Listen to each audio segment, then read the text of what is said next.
ni Manila 3rd District Rep. Joel Chua na tumutok sa kanyang kampanya sa halip na patulan ang patutsadas sa kanya ni Vice President Sara Duterte.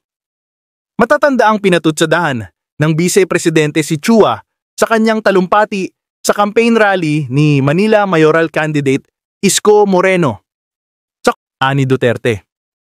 Nang tanungin si Chua kung gagawa siya ng legal na hakbang, alam ko sa kanya.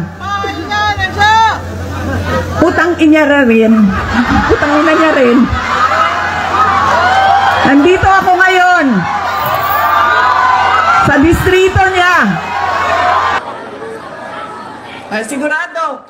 Ay, nako, tandaan nyo, pagkatapos ng eleksyon na ito, magpapatawag na naman yan dyan sila sa House of Representatives. Sara, no? Gusto nila burahin si Inday.